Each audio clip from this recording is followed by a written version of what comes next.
I was standing in the laundry room folding towels when I heard my son David talking in the kitchen. He wasn't alone.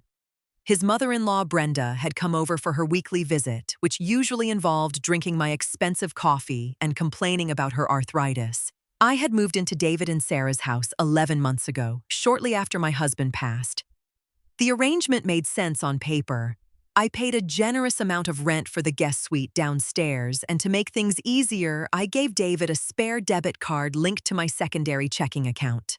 The rule was simple: use it for shared household groceries or emergencies.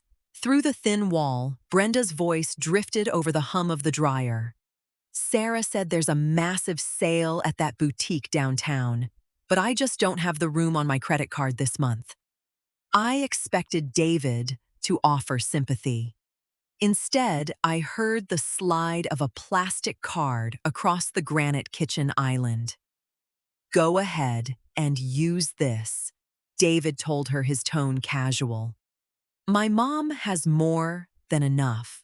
I froze, a half-folded towel in my hands. Brenda let out a delighted gasp. "Oh, David, are you sure?" "Won't Estelle notice? She doesn't check that account," David assured her. "Besides, she lives here.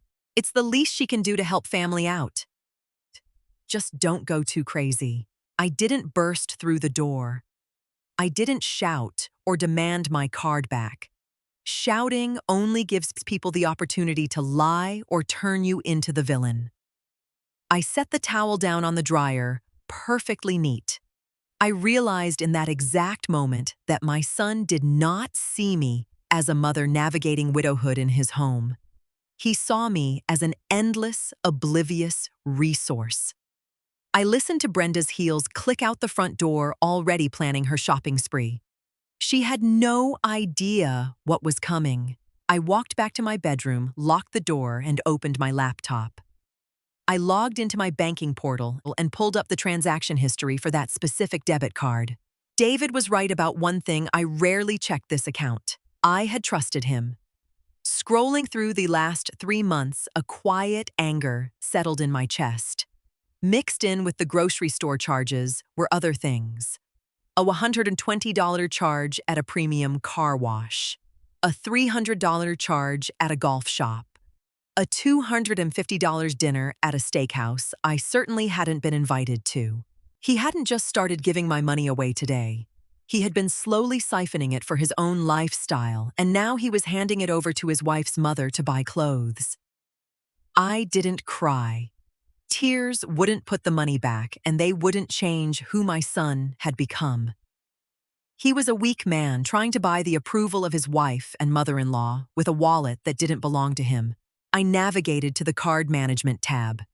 There was a simple, beautiful little toggle switch on the screen labeled Lock Card. I clicked it. The screen refreshed, confirming the card was now frozen. Any attempt to swipe it would result in an immediate decline. At dinner that evening, the atmosphere was perfectly normal. Sarah talked about her day at the dental office, and David cheerfully asked if I liked the chicken he grilled. I smiled, chewing slowly. "It's wonderful, David," I replied. Sarah wiped her mouth. "My mom is out shopping today. She found some amazing pieces for the summer."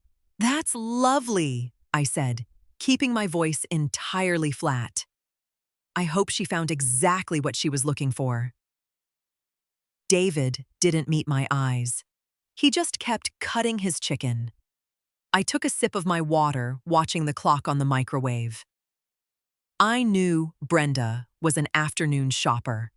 It was only a matter of time. The next morning, I was sitting on the back patio with my coffee when my phone buzzed on the glass table. It was David. I let it ring until it went to voicemail. 2 minutes later, a text popped up. "Mom, did you do something to your bank account? The card isn't working." I took a slow sip of my coffee, enjoying the morning breeze. I didn't reply. 30 minutes later, David's car sped into the driveway. The front door slammed and heavy footsteps hurried through the house. He slid the glass patio door open, looking flushed and panicked. Mom, didn't you see my text? He asked breathlessly. I looked up from my book. I did. I was reading. Well, there's an issue with the card, he stammered, running a hand through his hair. Sarah's mom is at the department store, and she tried to pick up a few household things for us, but the card declined. The cashier cut it up because the bank flagged it. I closed my book and set it on the table. Household things at a department store. Yeah, you know, towels. Decor. He swallowed hard. Can you call the bank and unfreeze it? She's standing at the register and she's really embarrassed. No, I replied quietly. David blinked, completely thrown off. No, Mom, she's stuck there. The cashier humiliated her in front of a huge line. I'm sure Brenda has her own credit cards, I said, keeping my voice smooth and unbothered. She can use those to pay for her summer wardrobe. David's face drained of color. He realized instantly that I knew. He opened his mouth to speak, but the lie died in his throat. Tell Brenda she'll have to put the clothes back, I added, picking up my book again.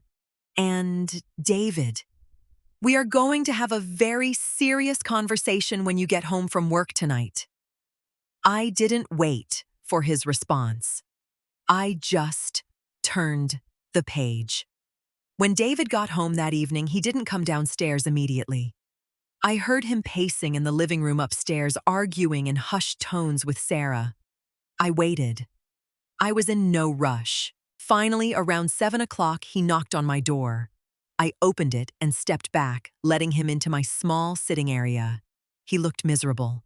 Mom, I am so sorry. He started the words rushing out.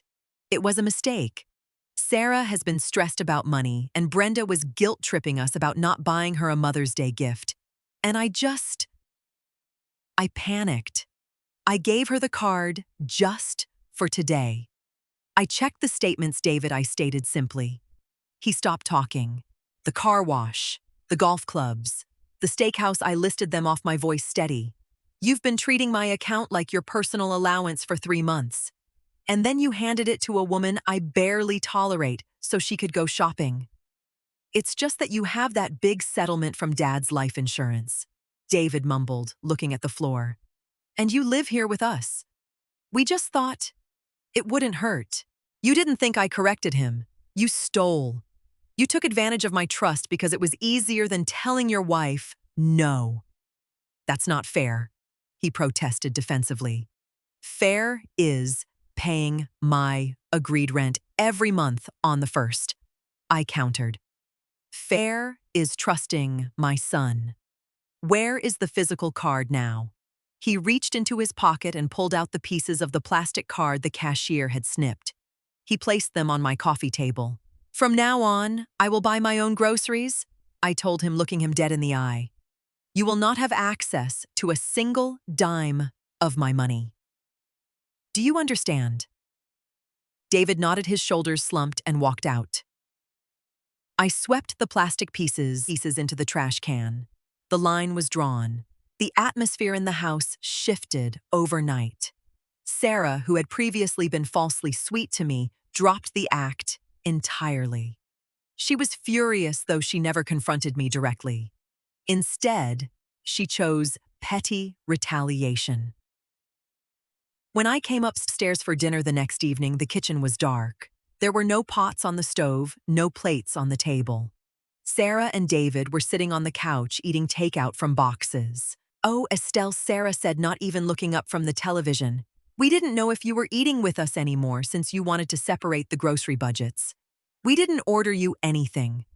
It was a blatant attempt to make me feel small, to make me apologize and hand the wallet back over to keep the peace. I smiled. Not a problem at all. I went back downstairs, ordered myself a premium seafood dinner from a nice restaurant nearby, and paid for the delivery driver to bring it right to the basement patio door. I ate my lobster tail and garlic butter potatoes in absolute peace, listening to an audiobook. For the next 2 weeks, the Cold War continued. Sarah stopped doing my laundry with theirs. She forgot to tell me when the hot water heater was being repaired, leaving me with a cold shower. She would invite Brenda over, and they would talk loudly upstairs about how selfish some people get as they age. I ignored all of it. I bought my own premium groceries, kept my space immaculate, and never complained. But sitting in my room one night listening to Sarah's heavy footsteps pacing above my ceiling, I realized something important. This was not my home. It was a house where I was barely tolerated, valued only for what I could provide. I didn't need to stay here. I had the means to leave, and I didn't need their permission to do it. It happened on a Sunday morning. I was in the kitchen pouring my coffee when Sarah walked in, arms crossed, looking entirely too smug. David trailed behind her, staring at his slippers. "Estelle, we need to talk about the living arrangement," Sarah announced. I took a sip of my coffee. "I'm listening. Since you cut off the grocery card, things have been really tight for us," she said, her voice dripping with entitlement. "And honestly, with the cost of utilities going up, your current rent just isn't covering your footprint in this house. We need to increase your rent by $600 a month." I looked at David. "Is that what you want, David?" He wouldn't meet my gaze. "Everything is getting more expensive, Mom." It was a punishment. They were trying to force me to give back the money I had cut off. If I couldn't be tricked into paying for Brenda's shopping and David's golf, I would be forced to pay it in rent. I didn't argue. I didn't remind them that I already paid above market rate for a basement room. I didn't point out that their financial mismanagement was not my problem. I set my coffee mug down on the counter. "I see. So you'll transfer the new amount on the first?" Sarah pressed a victorious smirk playing on her lips. I will handle my finances appropriately," I replied evenly. I walked past them and headed straight to my car. I drove 10 miles away to a beautiful 55 and over community I had driven past a few times. It had walking trails, a private clubhouse, and strict noise ordinances. I walked into the leasing office toward a sunny 2-bedroom apartment on the ground floor and paid the deposit and first month's rent in full. I had the keys in my purse before noon. Sarah wanted to play landlord. She was about to find out how quickly a tenant can break a lease when there isn't one. I didn't say a word about the apartment. I had 10 days before the end of the month, and I used every single one of them efficiently. Every time I left the house, my car trunk was full. I took my jewelry, my important documents, my favorite winter coats, and my most cherished photos. I moved them quietly into my new apartment, setting up my life piece by piece while David and Sarah were at work. To them, nothing had changed. I still sat on the patio. I still drank my coffee. I even smiled when Brenda came over and pointedly ignored me in the hallway. On the 28th of the month, David caught me in the driveway as I was bringing in a small bag of groceries. "Mom," he said, shifting uncomfortably. "Sarah was asking about the rent transfer for the first. Just wanted to make sure we're good." "Everything is taken care of, David," I answered, brushing past him. "Okay, good," he sighed, sounding relieved. "I know things have been tense, but Sarah just needs to feel like things are fair, you know. It'll all go back to normal soon." "I'm sure it will," I agreed. I walked downstairs and looked around my room. All that was left was the heavy furniture, my bed, my dresser, and my armchair. Everything else of value was already safely locked inside my new home across town. I sat at my small desk and wrote a very brief note on a plain piece of paper. I folded it neatly and placed it in my purse. I pulled out my phone and confirmed the appointment with the moving company. They were scheduled for 9:00 a.m. on Tuesday. Both David and Sarah worked at the office on Tuesdays. They thought they had me cornered. They thought a widow in her late 60s had nowhere else to go. They were profoundly mistaken. Tuesday morning arrived with perfect clear skies. I sat in the kitchen drinking my coffee as David and Sarah rushed around getting ready for work. "Don't forget to run the dishwasher today, Estelle," Sarah ordered, without looking at me grabbing her purse. "Have a good day at work," I replied smoothly. By 8:15 a.m., their cars had pulled out of the driveway. At 8:50 a.m., a large white moving truck backed up to the garage. 3 young men hopped out and I directed them to the basement suite. Because I had already packed and removed all the small items, the job was incredibly simple. They wrapped my mattress, hoisted my dresser, and carried out my armchair. In less than 2 hours, the basement was completely empty. I walked through the space one last time. I wiped down the bathroom counter, vacuumed the bedroom floor, and turned off the lights. I left it cleaner than the day I moved in. I walked upstairs to the kitchen island, the exact spot where I had heard David offer my debit card to his mother-in-law. I reached into my purse and pulled out the folded note. I placed it perfectly in the center of the granite counter. On top of the note, I set my house key. I didn't feel sad. I didn't feel a heavy sense of loss. I felt lighter than I had in a year. I walked out the front door, locked the knob behind me, and got into my car. I drove to my new apartment, unlocked my own front door, and breathed in the smell of fresh paint and quiet. My furniture was already placed. I spent the afternoon organizing my closet and listening to jazz music. I knew the explosion would happen around 5:30 p.m. I made myself a cup of tea and waited for the phone to ring. At exactly 5:42 p.m., my cell phone lit up. It was David. I let it ring 3 times before sliding the green button. "Hello?" I answered calmly. "Mom, where are you? Where is your bed?" David's voice was high-pitched, bordering on frantic. "The whole basement is empty." "I moved out, David," I said, taking a sip of my tea. I found a nice apartment closer to the walking trails. I heard a scramble on the other end, and then Sarah's voice came through the speaker, sharp and furious. "What do you mean you moved out? You didn't give us any notice." "What about the rent? You owe us." "The new rent on Friday." "I don't owe you anything, Sarah," I replied, my voice steady. "I never signed a lease. And I believe I paid for my stay with the thousands of dollars David spent on his golf trips and your mother's shopping. You can't just leave," Sarah yelled. "We budgeted the mortgage around your money." "That sounds like a you problem," I stated.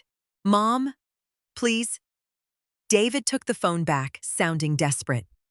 "We can't afford this place without your help. We can talk about this. We can lower the rent back down." It was never about the rent amount, David. It was about respect, I told him.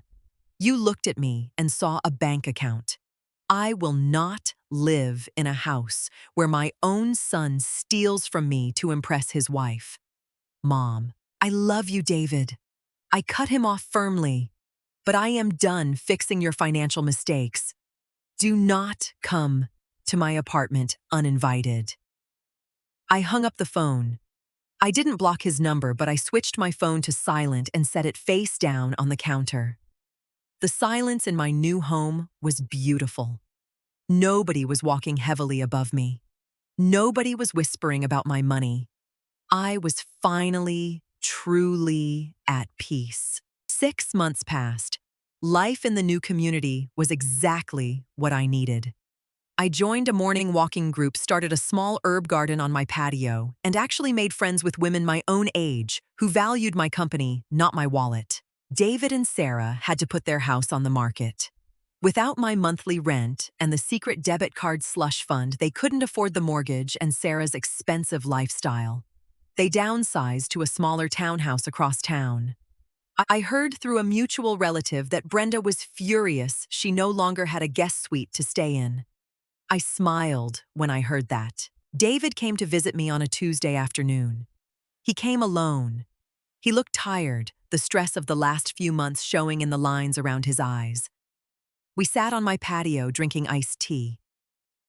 "The new place is nice, Mom," he mumbled, looking around. "It is." I agreed. "It's peaceful." He nodded, staring down at his glass. "I miss having you around." "I really messed up, didn't I?" "You made choices, David," I said calmly. And now you're living with the results of them. That's how adulthood works. He didn't ask for money this time. He knew the boundary was solid iron. He stayed for another 20 minutes, talking politely about his work before hugging me goodbye. I watched him drive away. I loved my son, and I probably always would, but I no longer tied my happiness to his approval. I walked back into my bright, quiet apartment. I locked my own front door, picked up my book, and sat down in my favorite armchair. I had protected myself, I had kept my dignity, and I had built a life where nobody could take advantage of me again.